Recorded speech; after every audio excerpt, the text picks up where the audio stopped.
सभी को मेरा नमस्कार। जीएस क्रांति में आप सभी का बहुत बहुत स्वागत है। आज हम सभी लोग मौर्य काल के विषय में जानने का प्रयास करेंगे, लेकिन इससे पहले आप सभी को बता देना चाहते हैं कि अभी तक जो हमने इतिहास पढ़ा है, उस इतिहास के जो स्रोत रहे हैं, चाहे वो पुरातात्विक हों चाहे वो साहित्यिक हों, उससे भिन्न मौर्य काल के जो आपको साहित्य प्राप्त होंगे, वो या उस समय काल के जो कुछ भी उस मौर्य काल में जो कुछ भी लिखा गया है उसे पढ़ा जा सका है। क्यों? क्योंकि अशोक के जो अभिलेख हैं, आप लोग देखेंगे तो अशोक के अभिलेख अफगानिस्तान, पाकिस्तान, भारत में मिलते हैं और वो प्राकृत भाषा में लिखे गए हैं। तो प्राकृत भाषा पढ़ी जा चुकी है।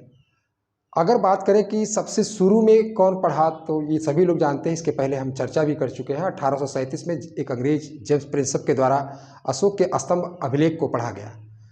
तो हम लोग मौर्य काल के इतिहास के विषय में जो जानने का प्रयास करते हैं, उसके माध्यम से जो मौर्य काल के इतिहास का पुनर्निर्माण करते हैं, उनके मोटे तौर पे दो स्रोत होते हैं, दो स्रोत हैं।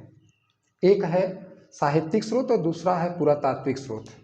पुरातत्व स्रोत है, यहाँ पर पुरातत्व स्रोत है। तो सबसे पहले हम लोग साहित्यिक स्रोत के बारे में जान लेंगे। क्योंकि बोर्ड छोटा होने की वजह से स्थान थोड़ा सा कम पड़ गया, इस वजह से उसको अभी विस्तार से इसको मिटा करके उसको विस्तार से बताएंगे। तो आइए हम लोग इसको शुरू करते हैं। तो हम दोबारा आप सभी लोगों को बता देना चाहते हैं कि मौर्य काल के इतिहास के निर्माण हेतु जो ये तमाम स्रोत हैं, चाहे वह पुरातत्व हों चाहे वह साहित्यिक ग्रंथ हैं, यह इतिहास निर्माण में मौर्य का स्पेशली मौर्य काल के इतिहास निर्माण में बहुत ही सहायक है। इसी के माध्यम से हम लोग जान पाते हैं कि मौर्य काल का राजनैतिक इतिहास किस तरह का रहा, उसका सामाजिक, धार्मिक और आर्थिक इतिहास किस तरह का रहा। हम इनके माध्यम से यह भी जान पाते हैं कि मौर्य वंश की उत्पत्ति कैसे हुई, उत्पत्ति के संदर्भ में जान पाएंगे। उसके बाद हम लोग जान पाएंगे उनका वंश किस तरह, कौन सा वंशज के थे चंद्रगुप्त मौर्य। तो ये ग्रंथ हैं जिनकी सहायता से हम लोग जान पाते हैं। ये पुरातत्व हैं जिनके माध्यम से हम लोग जान पाते हैं कि अशोक के अभिलेख, चंद्रगुप्त मौर्य काल के अभिलेख, मृदभांड, आहत मुद्राएं, ये किस तरह से हमारे इतिहास निर्माण में सहायक होती हैं। तो इसमें बहुत ज़्यादा परेशानी होगी भी नहीं, क्योंकि इसको हम अलग कर दिए हैं सुविधा के लिए, ताकि आप सभी लोग को हमेशा के लिए याद हो जाए। कभी भी जो इतिहास मेंस में भी जो लिखना चाहेगा, अगर इस तरह से हमेशा के लिए याद रखे रहे तो उस लिख सकता है। जैसे तमाम स्रोतों के आधार पर मौर्य काल के इतिहास का पुनर्निर्माण कीजिए, तो आप इसको लिख करके अपने अपने दिमाग में बैठा करके याद कर सकते हैं। तो देखिए, बिना समय गंवाए हम लोग शुरू करते हैं। हम लोग पहले लेते हैं, अच्छा हाँ, एक चीज़ और बता देना चाहते हैं कि जब किसी काल के इतिहास निर्माण की बात होती है, तो बार बार हम इस बात पे जोर दे रहे हैं कि साहित्यिक स्रोत और पुरातात्विक स्रोत या पुरातत्व स्रोत जब एक दूसरे को पुष्ट करते हैं, परिपुष्ट करते हैं, तो उस काल की ऐतिहासिक जानकारी जो है वह निसंदेह ही प्रामाणिक होती है। अब पूरी तरह से तो नहीं कहा जा सकता है, जैसे कि आप सभी लोग मोटे तौर पे ऐसे बता देना चाहते हैं कि 323-24 के लगभग जो है कि गद्दी पे बैठा चंद्रगुप्त मौर्य। तो जब मतलब उस समय काल में उसकी गतिविधियां चालू हो गई थी, तो आप देखेंगे कि उस काल के विषय में हमको जानकारी कहाँ से मिलती है। सबसे पहले तो लोग यही खोजना शुरू करते हैं कि वह किस वंश का था, निम्न कुल का था कि क्षत्रिय था। दूसरी बात ये खोजने का प्रयास करेंगे कि इनकी उत्पत्ति किस तरह से हुई। फिर चंद्रगुप्त मौर्य के बारे में लोग जानने का प्रयास करेंगे कि यह किस तरह से, फिर बिंदुसार के बारे में तमाम ऐसी जानकारी हम लोग इन्हीं साहित्यिक और पुरातात्विक स्रोतों के आधार पर जान पाते हैं। तो आपको कैसे याद करना है, बड़ा सिंपल है। पहले साहित्यिक स्रोत को अलग कर लीजिए और इसको दो भागों, स्पेशली 3 भाग में हम बांट देंगे। अभी इसको 2 भागों में मोटे तौर पे आप बांटिए। एक है धार्मिक ग्रंथ, एक गैर धार्मिक ग्रंथ है। इसको धर्मनिरपेक्ष भी कर दीजिए आप, कभी भी इस तरह से अगर धर्मनिरपेक्ष भी कर दीजिए। धार्मिक ग्रंथ में आपको 3 भागों में बांट दीजिए, ब्राह्मण साहित्य, जैन साहित्य और बौद्ध साहित्य। अब इस 3 भागों में बांट के धार्मिक ग्रंथ, ये धर्म ग्रंथ है सब। अब इनको हम लोग समझेंगे, विदेशी विवरण को लास्ट में हम लोग समझेंगे, क्योंकि वह भी सहायक होते हैं इस काल के इतिहास निर्माण में। जैसे सिकंदर के समकालीन जो इतिहासकार थे, नियार्कस, ओनेसिक्रिटस और अरिस्टोबुलस, ये लोग भी मौर्यकालीन संबंधी कुछ जानकारियाँ छोड़ जाते हैं, कुछ जानकारियों को लिपिबद्ध किए हैं। तो उसके विषय में तो अलग बाद में हम लोग पढ़ेंगे, लेकिन अभी इन सब चीज़ों को हम लोग देख लेते हैं। तो ब्राह्मण साहित्य में अगर हम बात करें तो ब्राह्मण साहित्य में पुराण को हम लोग सबसे पहले हम लोगों ने देखा है। आप सभी लोग जानते होंगे कि पुराणों की संख्या 18 है, लेकिन मौर्य काल के विषय में जानकारी का जो स्रोत के रूप में पुराण है, कौन सा महत्वपूर्ण है? तो विष्णु पुराण, याद रखिएगा, विष्णु पुराण, विष्णु पुराण, इसको याद रखे रहिएगा सभी लोग। तो क्या केवल विष्णु पुराण ही एकमात्र है जो कि मौर्य काल के विषय में जानकारी देता है? नहीं, इसके अलावा भी हैं, जैसे मत्स्य पुराण, मत्स्य पुराण, भगवत पुराण, वायु पुराण। ये वायु पुराण भी जानकारी हमको देते हैं, लेकिन ये गौड़, ये बहुत ही कम जानकारी देते हैं। ये विष्णु पुराण सबसे अधिक जानकारी के लिए आप सभी को यह भी बता दें कि विष्णु पुराण पे जो इसके जो भाष्यकार हैं, एक तरह से कहा जाए टीकाकार हैं जो, उनका नाम है श्रीधर स्वामी। श्रीधर स्वामी, याद रखें, श्रीधर स्वामी, इनका नाम सभी लोग याद रखे रहिएगा, श्रीधर स्वामी।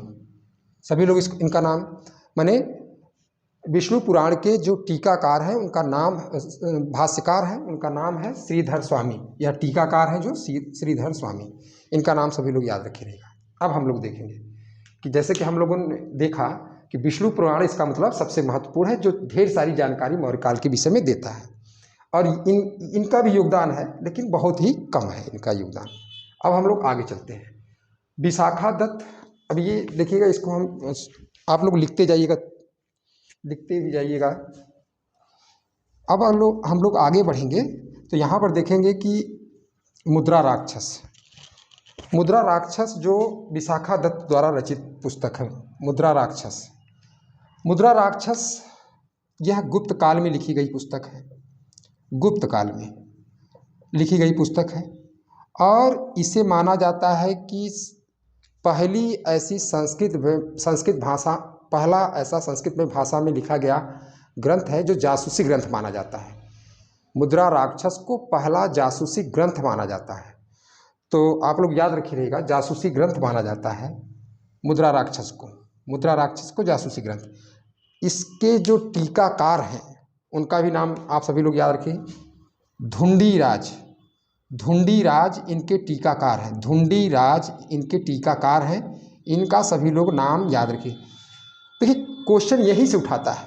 अब जैसे पूछा, मान लीजिए अगर सरल देखा जाए, सरल क्वेश्चन के रूप में देखा जाए तो मुद्रा राक्षस के लेखक कौन? विशाखा दत्त। लेकिन इनके टीकाकार कौन? धुंडीराज। इनका नाम आप सभी लोग याद रखिएगा। तो यहाँ से क्वेश्चन आप सभी से पूछा जा सकता है।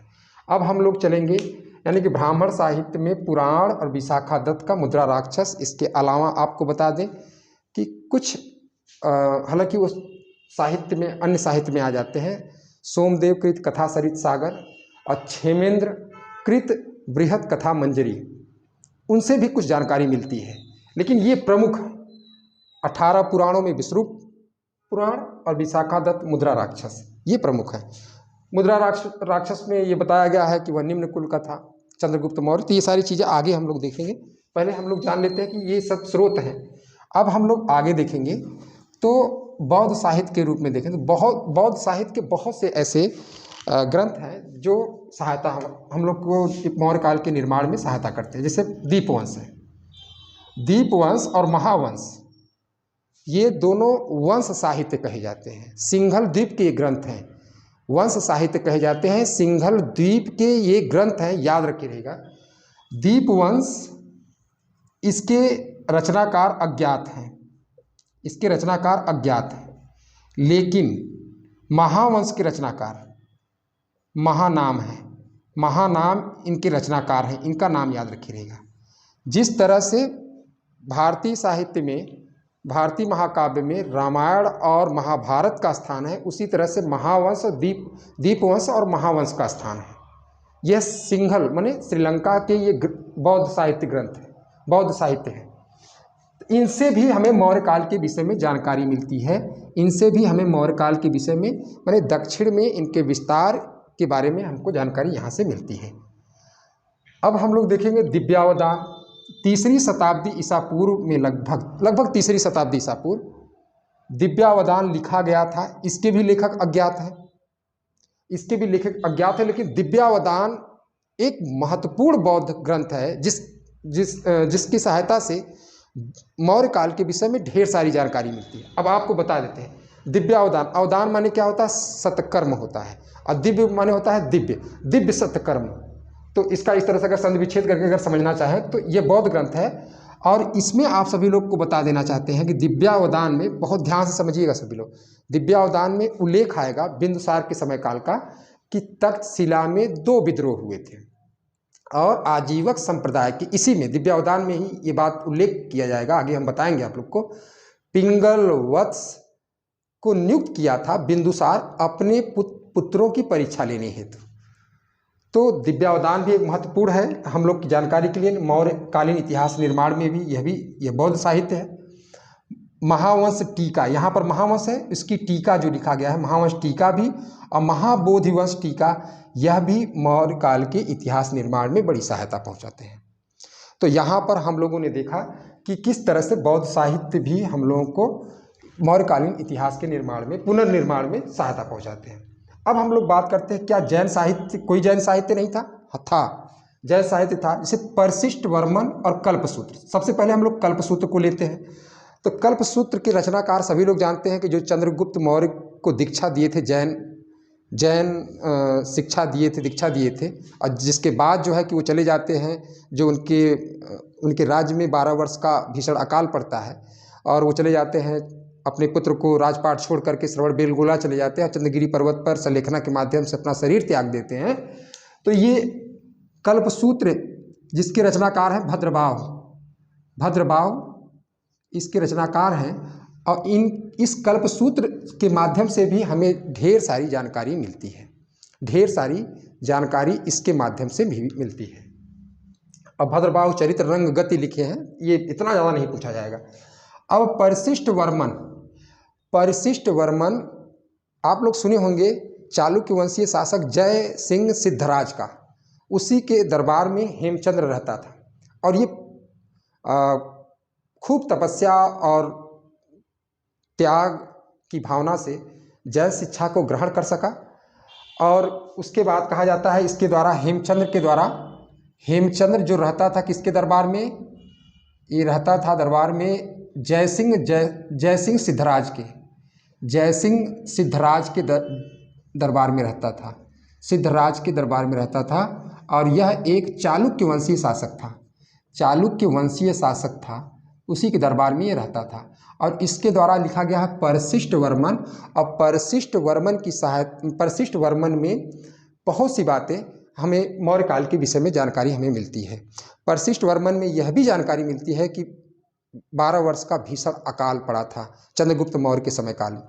तो ये सारी चीज़ें हमें क्या, ये मौर्य काल के इतिहास निर्माण में बहुत ज़्यादा सहायता। धार्मिक ग्रंथ की बात की जाए तो ब्राह्मण साहित्य, बौद्ध साहित्य और जैन साहित्य। और ब्राह्मण साहित्य में पुराण और मुद्रा राक्षस के बारे में हम लोगों ने सीखा, देखा, चर्चा करा। अब बौद्ध साहित्य के विषय में देखा कि दीपवंश, महावंश, दिव्यावदान, महावंश टीका और महाबोधिवंश टीका। और जैन साहित्य में परशिष्ट वर्मन, परशिष्ट पर्वन और कल्पसूत्र में भद्रबाहु। तो इतनी बातें हम सभी लोगों ने सीखा। अब हम लोग आगे बढ़ेंगे।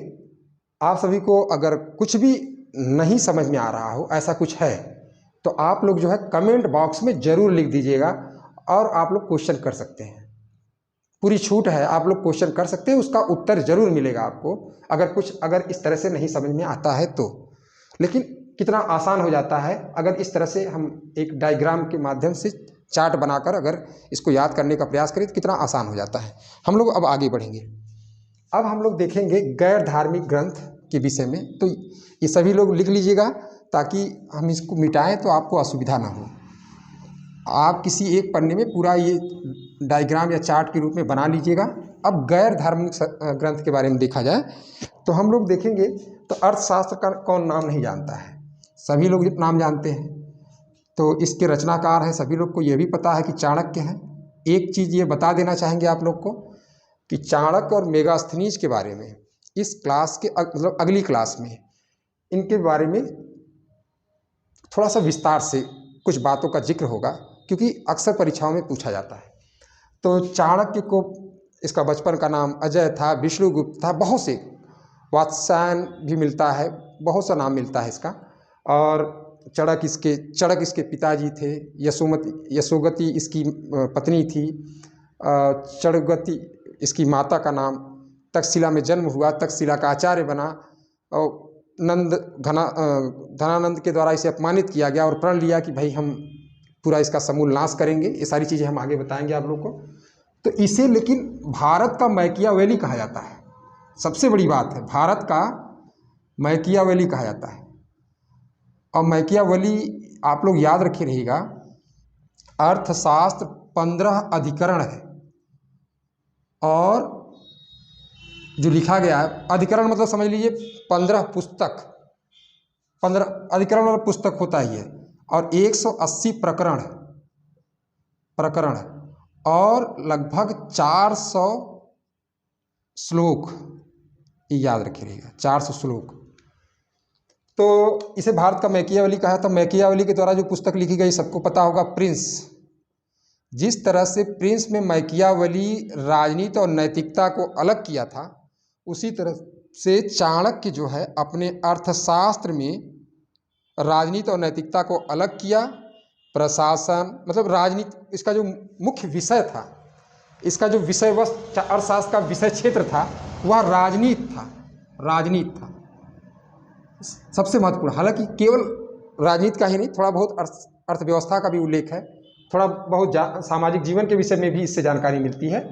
लेकिन यह बहुत ही महत्वपूर्ण है चंद्रगुप्त मौर्य के व्यक्तित्व कृतित्व के बारे में जानकारी देने के लिए, अर्थशास्त्र। लेकिन मज़ेदार बात यह है कि दोनों एक ही दरबार में रहते थे। चाणक्य ये इसका मेगास्थनीज है, आप लोग जानते ही होंगे, मेगास्थनीज है। ये चंद्रगुप्त मौर्य के दरबार में आया था, सेल्यूकस निकेटर को पराजित कर दिया था जब, और उसकी बिटिया से विवाह कर लिया जिसका नाम हेलेना या कार्नेलिया है। उससे विवाह करके उसको दहेज के रूप में 3 प्रांत एरिया 4 प्रांत मिले, जेड्रोसिया और ये आर्केसिया, पेलोपोनेस, डाई, ये 4 जो प्रांत मिले इसको, उसमें अराकोसिया में ही सेल्यूकस निकेटर का ये राजदूत रहता था, क्योंकि उसका छत्रप था, सेल्यूकस निकेटर का छत्रप था अराकोसिया का शासक। जब अराकोसिया आ गया, माने कंधार आ गया चंद्रगुप्त मौर्य के हाथ में दहेज के रूप में, तो मेगास्थनीज भी चंद्रगुप्त मौर्य के दरबार में आ गया। तो दोनों यानी कि चाणक्य और मेगास्थनीज दोनों उसी के दरबार में रहते थे, लेकिन दोनों एक दूसरे का कोई उल्लेख ही नहीं किए हैं, न तो चाणक्य किया है न तो मेगास्थनीज किया है। तो यहाँ पर हम देखें कि इसके बारे में हमने कहा कि प्रशासन के विषय में, राजस्व के विषय में, राजा का क्या उद्देश्य होना चाहिए, प्रजा की तरह किस तरह का व्यवहार करना चाहिए, दंड किस तरह का हो, न्याय किस तरह का हो, ये सारा चीज़ जो है अर्थशास्त्र में उल्लेख किया है। और उसी तरह से इंडिका के बारे में भी बता दें कि यहाँ के सामाजिक जीवन के विषय में बताता है, यहाँ के समाज को बताता है कि वो 7 भागों में, कर्म के आधार पर 7 भागों में विभाजित करता है। दार्शनिक, किसान, शिल्पी, योद्धा, निरीक्षक, आपके सभासद, मतलब इस तरह से वो अलग अलग मतलब वर्गीकरण जो है कर्म के आधार पर करता है। इसको आगे हम लोग चर्चा करेंगे। और ये बताता है कि सप्तांग विचार देता है, सप्तांग विचारधारा जो इसकी है कि जैसे शरीर है, शरीर में आपका सिर है, आँख है, नाक है, मुंह है, उसी तरह से राज्य का जो है कि वह सिर जो बताता है राजा को बताता है, आँख जो अमात्य को बताता है। तो ये सारी चीज़ें हम लोग आगे चर्चा करेंगे। अब इंडिका के बारे में, इंडिका से भी ढेर सारी जानकारी मिलती है। जैसे कि पाटलिपुत्र का जिसे पोली ब्रोथा कहा है, और चंद्रगुप्त मौर्य के बारे में वो ढेर सारी जानकारी देता है। अर्थशास्त्र में भी बहुत सी सारी जानकारी है। इसकी चर्चा हम लोग तुलनात्मक ढंग से इसके अगले क्लास में करेंगे। तो यहाँ पे मौर्यकालीन इतिहास के निर्माण में यह भी दोनों प्रमुख हैं। अब हम लोग आगे चलेंगे। अब जो है कि अब विदेशी विवरण रह गया है। विदेशी विवरण के बाद तब जो है कि हम लोग देखेंगे ये पुरातत्व के बारे में। तो विदेशी विवरण में हम आप सभी को बता देना चाहेंगे कि आप सभी लोग जानते होंगे कि मेगास्थनीज। अब मेगास्थनीज की पुस्तक क्या नाम है? मेगास्थनीज भी विदेशी है, सभी लोग जानते हैं। और इसकी पुस्तक इंडिका है। इंडिका मूल रूप से अब उपलब्ध नहीं है। तो इसके मूल अंश का उद्धरण जो लिखे हैं, कौन कौन लिखा है इनका नाम याद कर लीजिएगा सभी लोग। एरियन है, प्लूटार्क हैं, डायोडोरस हैं, डायोडोरस हैं,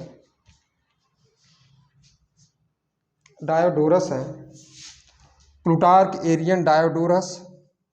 इसके बाद आप लोग प्लिनी, स्ट्रैबो, ये मूल अंश का ये लोग उद्धरण लिखे हैं।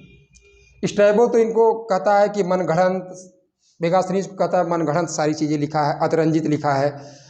मेगास्थनीज चूँकि यहाँ का मूल निवासी तो था नहीं, बचपन उसका यूनान में यानी वहाँ का था, तो सारी चीज़ों को उस नज़रिए से देखता था।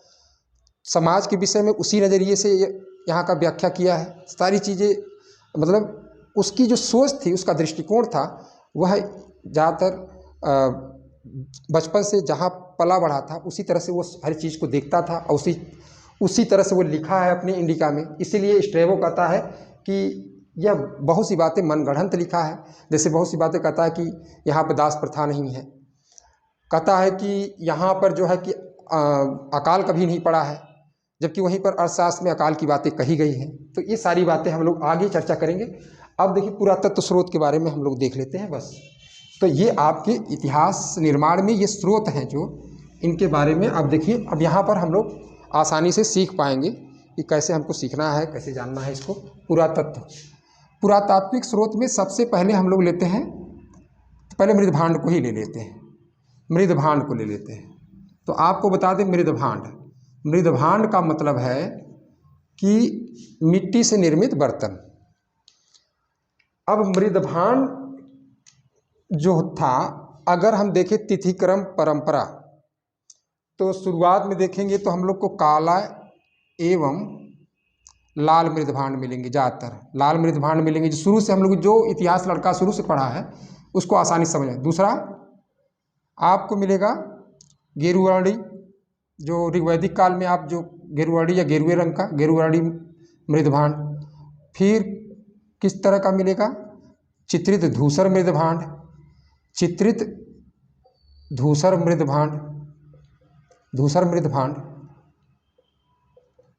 और इसके बाद जो मौर्य काल का जो आपका मृदभांड है वह है उत्तर काले पालिशदार मृदभांड।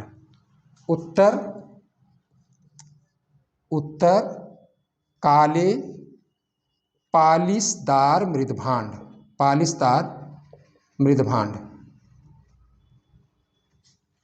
थोड़ा सा ये इंक जो है हल्का है, इसलिए थोड़ा सा हम देख रहे हैं। तो देखिए, तो ये माना जाता है उत्तर पालिशदार मृदभांड के बारे में हम बता दें आपको कि कहा जाता है कि 5वीं शताब्दी ईसा पूर्व में इस तरह के मृदभांड, माने प्राक मौर्य काल में ही इस तरह के मृदभांड निर्मित होना शुरू हो गए थे। लेकिन मौर्य काल की विशिष्ट पहचान हेतु इसे रखा गया है। तो कुछ लोग कहते हैं कि उत्तर काले पालिशदार मृदभांड थे, तो ये केवल उत्तर भारत में थे। तो ऐसा कुछ सही नहीं है। क्यों नहीं सही है? क्योंकि उत्तर काले पालिशदार, जिसको नॉर्थ ब्लैक पॉलिश्ड वेयर कहा जाता है, यह केवल उत्तर भारत में नहीं मिले, बल्कि जो है कि पूर्वी भारत में भी, पश्चिमी भारत में भी मिले, दक्षिणी भारत में भी मिले, पूर्वी और दक्षिणी भारत में भी मिले। तो इस आधार पर इसको कहना ठीक नहीं है। हाँ, ये जरूर है कि मौर्य काल की पहचान हेतु उत्तर काले पालिशदार मृत भांड आपको ज़्यादा मिलते हैं, ये सही है। तो जब भी परीक्षा में पूछा जाएगा आप लोग तो चंद्रगुप्त मौर्य मतलब मौर्य काल में आप लगा सकते हैं, कोई समस्या नहीं। तो यहाँ पर हम लोगों ने इसको देखा। अब देखेंगे हम लोग अभिलेख के विषय में। अभिलेख के विषय में हम लोग देखेंगे और अभिलेख के विषय में हम लोग देखेंगे तो आप लोग को बता देना चाहेंगे। अभी संक्षिप्त रूप से देख लीजिएगा, फिर बाद में आगे चर्चा भी होगी। देखिए, पुरातत्व में दूसरा देखेंगे अभिलेख। अभिलेख कैसे? अभिलेख का मतलब है शिलालेख, पत्थर पे कुछ लिख दिया जाए अभिलेख हो गया, स्तंभ पर कुछ लिख दिया जाए अभिलेख हो गया, गुफा है उसमें कुछ लिख दिया जाए गुहा अभिलेख हो गया। तो अभिलेख में अगर हम शासकों को अलग कर देते हैं, चंद्रगुप्त मौर्य के समय काल का अभिलेख, चंद्रगुप्त मौर्य के समय काल का अभिलेख तो बताएं आपको सोहगौरा। सोहगौरा है आपका गोरखपुर में, यह अभिलेख गोरखपुर में। और एकमात्र ऐसा अभिलेख है मौर्य काल का जो ताम्र अभिलेख है, ये याद रखिए, कभी पूछा जा सकता है आप लोगों से। ताम्र अभिलेख है और इससे जानकारी मिलती है कि अकाल के समय में किस तरह से भंडारण कर अकाल की समस्या से निदान पाया जा सकता है। ये किसके समय काल का है? चंद्रगुप्त मौर्य के समय काल का। और दूसरा है आपका महास्थान अभिलेख। महास्थान अभिलेख कहाँ है? यह अभिलेख है दिखाई दे रहा है, यह अभिलेख है बंगाल में, पश्चिम बंगाल में, बोगरा में यह अभिलेख है, पश्चिम बंगाल के बोगरा में। तो चंद्रगुप्त मौर्य का अभिलेख हो गया। फिर बात करेंगे हम लोग अशोक के अभिलेख के बारे में। तो अशोक का लगभग 40 अभिलेख है, 40 है, और 40 में भी अलग अलग शिलालेख, इसको तो एक दिन आपको विस्तार से बताना होगा। शिलालेख और स्तंभ लेख और गुहा लेख ये हैं। और ये न केवल भारत में पाए जाएंगे बल्कि अफगानिस्तान में, पाकिस्तान में और भारत में, तीनों जगहों पे ये प्राप्त होंगे। और ये ज़्यादातर प्राकृत भाषा में लिखे गए हैं। लिपियाँ 4 हैं, खरोष्टी, ब्राह्मी, अरमाइक, यूनानी, इस तरह की लिपियाँ हैं। कुछ द्विभाषी भी आपको मिलेंगे। तो सारी चीज़ें हम लोग आगे चर्चा करेंगे। तो इन अभिलेखों से भी हमें ढेर सारी जानकारी मिलती है मौर्य काल के विषय में कि शासक जनता के बीच संदेश किस तरह से पहुंचाना चाहता था। जैसे दारा प्रथम के बारे में हम लोगों ने ईरानी शासन के दौरान, ईरानी आक्रमण के दौरान हमने पढ़ा कि मौर्य काल के शासक बहुत कुछ ईरानी शासकों से सीखे थे। दारा प्रथम जब अपना स्तंभ पे शुरू करवाता था, संदेश पहुंचाना चाहता था जनता के बीच में, तो दारा ये कहना चाहता। तो उसी तरह से अशोक भी इस तरह से अपनी जनता के बीच में संदेश पहुंचाने के लिए अभिलेखों का सहारा लेता है। तो उसमें शासन प्रशासन, कुछ युद्धों की भी बात है, कल्याणकारी बातें हैं, धम्म की बात है, बहुत सारी बातें, इसकी हम आगे चर्चा करेंगे। ये अशोक के अभिलेख हैं जिनसे हमको जानकारी मिलती है। अब एक अभिलेख और है जिसके बारे में आप लोग जान लीजिएगा, जूनागढ़ का अभिलेख। जूनागढ़ का अभिलेख जो लिखा गया है, जो उत्कीर्ण करवाया है, आप उसका नाम जानते होंगे,